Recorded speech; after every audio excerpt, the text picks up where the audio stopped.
Shalom, saudaraku yang terkasih. Saat ini kita akan sama-sama kembali dalam perenungan firman Tuhan. Sama-sama kita akan berdoa. Bapa, ajar kami untuk terus berharap hanya kepada Tuhan. Kami boleh memahami apa yang menjadi agenda dan rencana Tuhan. Biar kami memiliki roh haus lapar akan firman-Mu untuk hidup di dalam jalan-jalan kebenaran-Mu. Di dalam nama Yesus. Haleluya. Amin. Baik, saudara yang terkasih, saat ini kita akan belajar firman Tuhan di dalam Matius pasal yang ke-7, ayatnya yang ke-7. Firman Tuhan berkata, "Mintalah, maka akan diberikan kepadamu. Carilah, maka engkau akan mendapat. Ketuklah, maka pintu akan dibukakan bagimu." Ya, puji Tuhan saudara yang terkasih. Ya, kita akan sharing firman Tuhan ini itu tentang seorang murid tetap berharap kepada Tuhan. Ayat firman Tuhan ini di dalam terjemahan versi mudah dibaca, atau mungkin dalam terjemahan-terjemahan yang lain, itu firman Tuhan ini diterjemahkan, ya, atau diartikan, dikatakan begini: mintalah dan teruslah meminta. Mintalah terus kepada Allah, maka kamu akan menerimanya. Carilah terus, dan kamu akan mendapatnya. Ketoklah terus, maka pintu akan dibukakan bagimu. Jadi saudaraku, ketika kita meminta sesuatu kepada Tuhan, tidak cukup hanya sekedar meminta. Contohnya ketika kita meminta mujizat kesembuhan atas penyakit dalam tubuh kita. Mungkin pas kita meminta, belum terjadi apa-apa. Nah, lewat firman Tuhan ini, diajarkan kepada kita untuk tidak berhenti meminta sampai sesuatu terjadi. Atau dalam arti sampai kita ngalamin kesembuhan. Nah, ada perumpamaan di dalam Alkitab tentang seorang janda yang minta perkaranya dibela oleh hakim yang lalim. Ketika dia datang pertama sekali kepada hakim itu, minta perkaranya dibela oleh hakim tersebut. Namanya saja juga hakim yang lalim. Ketika janda itu meminta perkaranya dibela, hakim itu nggak mau tahu. Dia berkata, "Hei, pergi, jangan datang-datang lagi kemari. Pulanglah." Karena memang tidak ada sesuatu yang bisa dia harapkan dari janda tersebut. Mungkin untuk bayar, untuk dia membela perkaranya juga, janda ini nggak punya apa-apa. Namun besoknya, janda itu datang lagi dan berkata, "Tuan, belalah perkaraku. Tolong aku tertindas." Tapi hakim itu berkata, "Pulanglah, jangan ganggu saya. Kau merepotkan saya saja. Pulang." Mungkin hakim itu marah dan menyuruh janda miskin tersebut untuk pulang. Dan janda itu pun pulang. Namun apakah janda itu menyerah? Enggak. Besoknya dia datang lagi.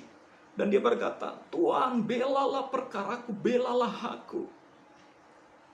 Nah, sekalipun hakim ini, dia hakim yang lalim.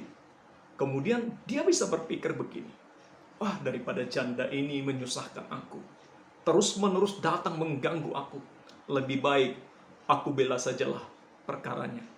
Bapak Ibu Saudara yang terkasih, perikop tentang itu adalah tentang doa. Tuhan meminta kita memiliki mentalitas ketika kita berdoa kepada Tuhan. Kita berdoa dengan tidak jemu-jemu, dengan bertekun, dengan terus-menerus. Makanya firman Tuhan yang berkata dalam Matius pasal yang ke-7, ayat yang ke-7 ini, dalam terjemahan yang mudah dibaca, berkata, "Mintalah dan teruslah meminta. Mintalah dan teruslah meminta. Carilah dan teruslah mencari. Ketoklah dan teruslah mengetok. Maka engkau akan mendapatkannya. Kau akan menerimanya. Pintu akan dibukakan bagimu." Jadi saudara yang terkasih, jangan pernah jemu-jemu untuk berdoa. Jangan pernah bosan. Jangan berhenti dan berkata gini, "Tuhan, aku sudah berdoa. Sudah 1 bulan saya berdoa. Tapi belum tampak apa-apa. Mulai saat ini, saya mau berhenti saja. Saya nggak berharap lagi. Saya nggak berdoa lagi kepada Tuhan." Jangan, saudaraku. Firman Tuhan mengajarkan kita, untuk kita terus berdoa, terus meminta, terus mencari, terus mengetok pintu surga. Sampai kapan? Sampai pintu surga terbuka buat kita. Sampai Tuhan mendengar dan menjawab doa kita. Jadi saudaraku, hari-hari ini, ya, di tengah-tengah kesulitan pergumulan mungkin yang Bapak Ibu Saudaraku hadapi, satu hal pesan firman Tuhan saat ini, terus datang kepada Tuhan. Bukan firman Tuhan berkata, bukankah aku akan membela umatku yang siang malam berseru kepadaku? Ketika kita siang malam terus menerus berseru kepada Tuhan, mengetuk pintu surga, meminta terus menerus kepada Tuhan, Tuhan berkata, aku akan mendengar dan menjawab doa mereka. Ada teladan dari seorang yang bernama Daniel. Ya, Daniel ini seorang yang dekat dengan Tuhan.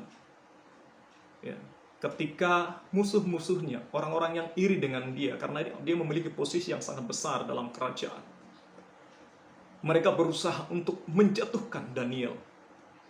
Dan kelemahan Daniel cuma satu. Dia secara konsisten, disiplin, terus mencari Tuhannya, beribadah menghadap Yerusalem. Kalau saya tidak salah, 5 kali sehari dia masuk ke ruangannya dan dia menghadap Yerusalem dan dia berdoa di sana. Akhirnya mereka buat sebuah jebakan bahwa tidak boleh ada menyembah yang lain, sembahyang lain daripada menyembah, ya, patung raja Nabukadnezar. Saudaraku, dan mereka dapati bahwa Daniel melanggar hal tersebut karena dia tidak mau menyembah kepada yang lain. Dia bertekun menyembah hanya kepada Tuhan. Dan apa yang terjadi? Memang dia akhirnya ditangkap, ya, dia masukkan ke gua singa. Tapi saudaraku, ketika dia terus berharap dan bersandar kepada Tuhan, singa pun bisa menjadi sahabat buat Daniel. Singa yang kelaparan itu tidak mengganggu Daniel. Namun ketika Daniel dilepaskan, dikeluarkan dari gua singa itu, dan kemudian orang yang berbuat jahat kepada dia dimasukkan ke gua singa itu, belum lagi orang tersebut sampai ke dalam gua tersebut, singa tersebut sudah menerkam. Saudara yang terkasih, ayo terus bertekun mencari Tuhan, mengandalkan Tuhan dalam hidupmu.